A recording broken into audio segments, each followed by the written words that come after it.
Let's bring in Devin McCourty. He's a Football Night in America analyst, three-time Super Bowl champ with the Patriots, and part of the Super Bowl pregame festivities. Super Bowl, that'll be on NBC and Peacock. What do you remember about your first Super Bowl? Man, the first one went fast. I remember we had a cool team dinner over there at St. Elmo's. I remember the bill came in one of the rooms I was in, and we looked at each other, a bunch of young players who were like, hey, Tom Brady and Wes Welker in the other room, take this bill in there and see what they say. And they covered everything. I remember being happy. But I just remember when you go on the field for the first time, Super Bowl Sunday pregame, the amount of people you see everywhere, Hall of Famers, like legendary players in the NFL, celebrities. It feels exactly like where you want it to be. And I remember my first time, I kind of forgot about the game. So much happening where I was very fortunate to go back 4 other times. But that first time, you're just kind of happy to be there, which sometimes doesn't allow you to probably play your best game. If you were with the Patriots and you were facing Jarrett Stidham, how different is your approach to him than it would be Bo Nix at quarterback? I think play style and stuff, it wouldn't be that different. I think with Bo Nix in there, I think you have to be more ready for him using his legs and running. I think the biggest difference would be preparation wise. I would tell our coaching staff, give us everything you got. Let's have as many calls in there starting on the first day of the week and see how much can we learn by Friday, by Saturday, that we feel good to go out there and execute. Because when you get a guy like Stidham, who's a veteran, but he just hasn't been in there, you want to give him different looks. You want to disguise. You want him to have to think about a lot of different things that you might not do as much of with Bo Nix because he's been out there. So I think how you prepare and how many defensive calls you have were probably the biggest difference. Okay, but how do you disguise? We hear that a lot, that you disguise something.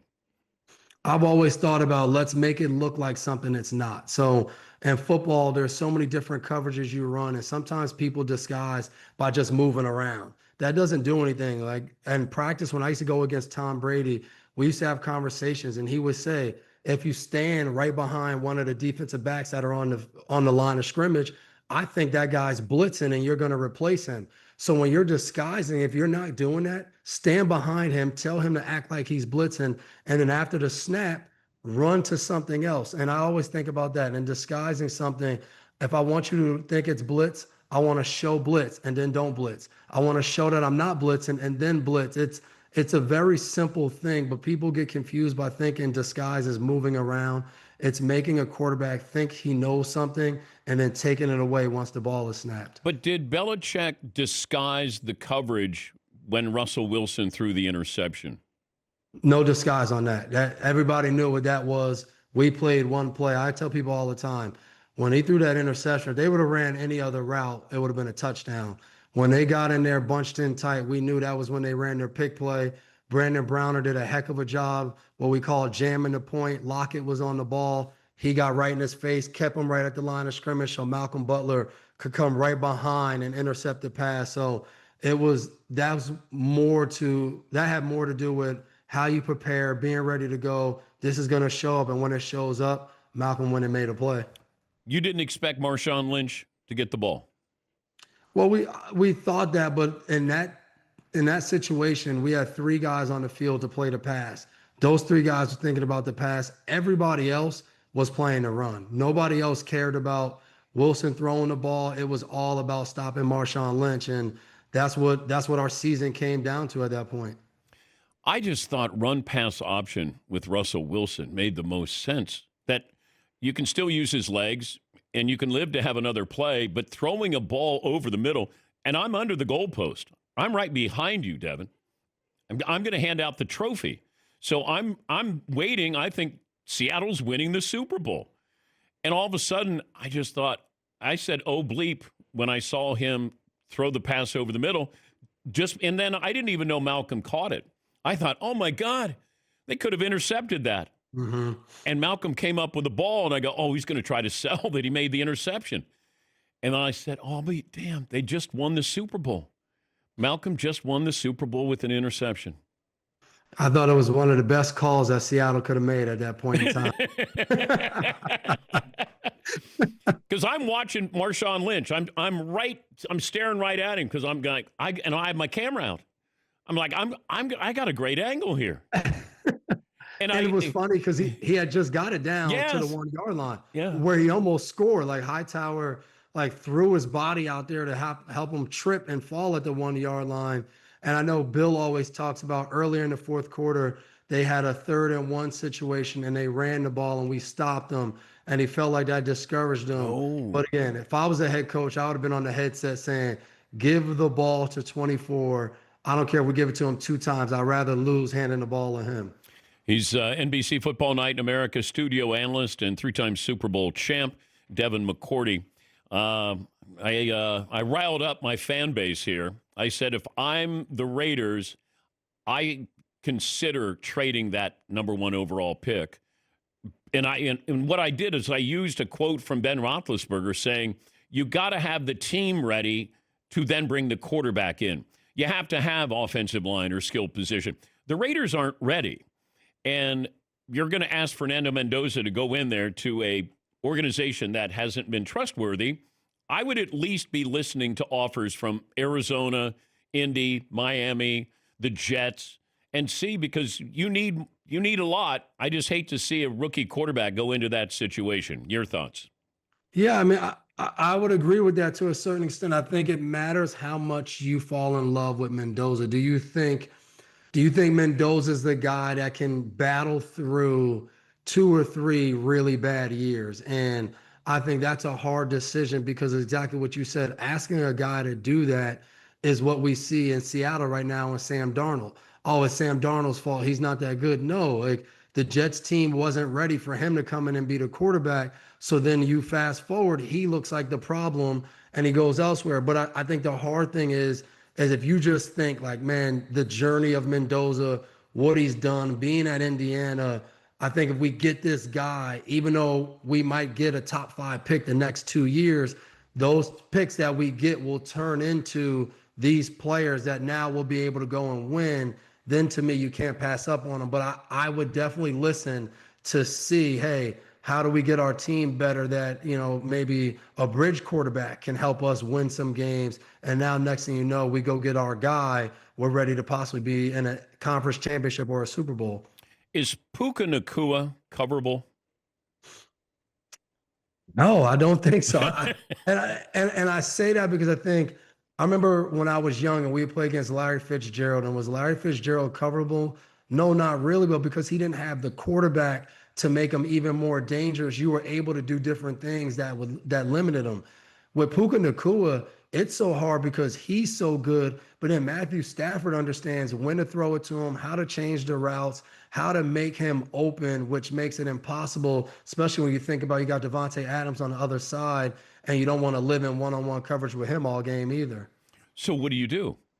What's Seattle going to do?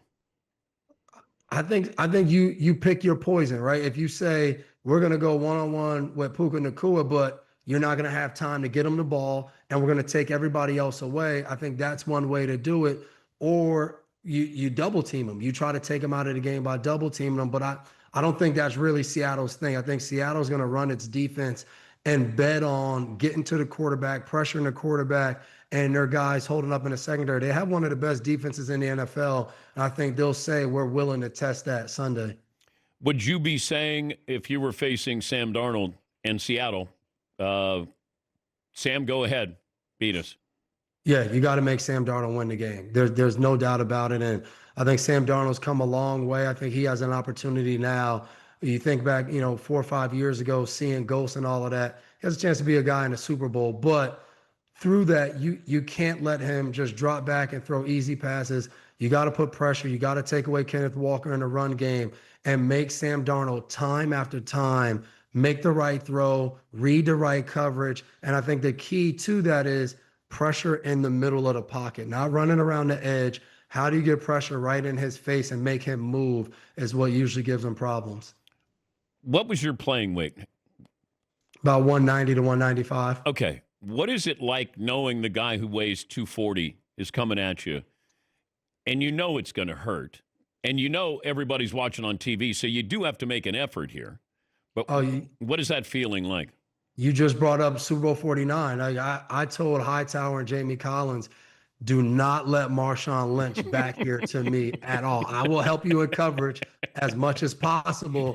But it especially in these games, you don't even think about it because you relish at the opportunity to just get that guy down. Just get him on the ground. Don't give up the big play. But it's not fun deciding how I'm going to get this guy on the ground. You just know you got to get him. You got to get him down. But it's going to hurt. It's always going to hurt. But it'll feel good because if you win the game, you get a couple drinks in you after. You celebrate, and it all feels good. We were talking to our audience. Fan bases have that one play that they just can't get over. Like Buffalo, looking at the interception against Denver, they're not going to get over that. Is there a play that you're never going to get over? Oh, Super Bowl 52. Zach Ertz beats me on a slant and ends up catching the game-winning touchdown when we lost to the Eagles in Super Bowl 52.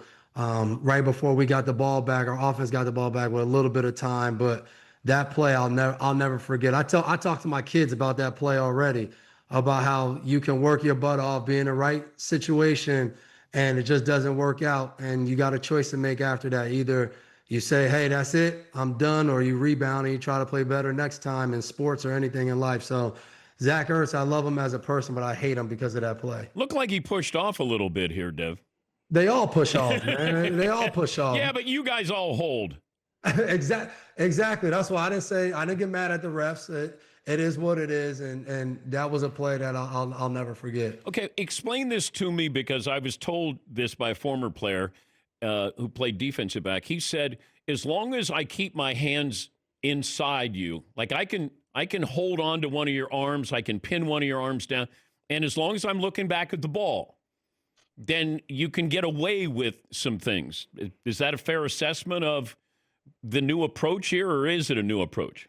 Yeah, grab inside, grab low. Darrelle Revis was the best at it. I remember training with him in Arizona, and he would show us all these little things. Like he knew how when he was running down the sideline with a guy, he would be close to him, and he would grab either their jersey or their undershirt under the jersey, and he'd be running with it. And he wouldn't just hold it the whole time. He would just tug at it a little bit and would catch him off guard, like all those little things.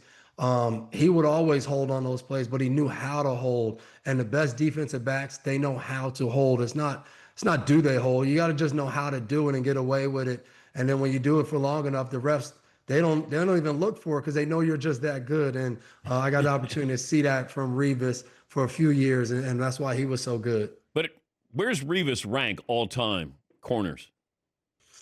Definitely. For me, for what I watched as an adult, for me, he would be 1 or 2 with Deion Sanders.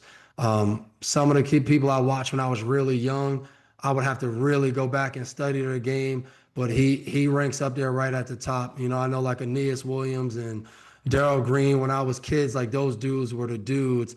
But Darrelle Revis, for me, especially in our era, he was the best. But also, you can look at stats and they can be misleading because you can say, oh, that guy only had X number of interceptions. Well, nobody was throwing in his direction. Nobody was throwing in Deion's direction. Nobody's throwing in Revis's direction. It'd be the other cornerbacks who end up getting, a large bulk of the interceptions.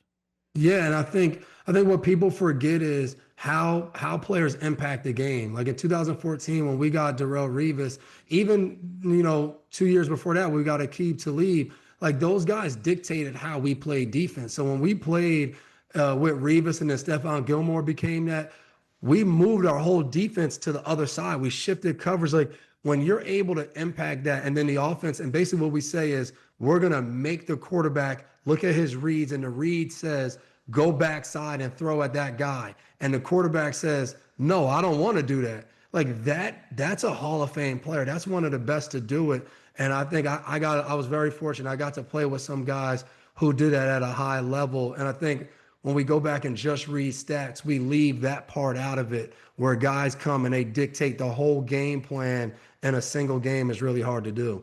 Always great to talk to you. Thank you, Devin. Anytime, Dan. Good catching up. Devin McCourty, Football Night in America, NBC and Peacock will bring you the Super Bowl He won 3 Super Bowls with the Patriots.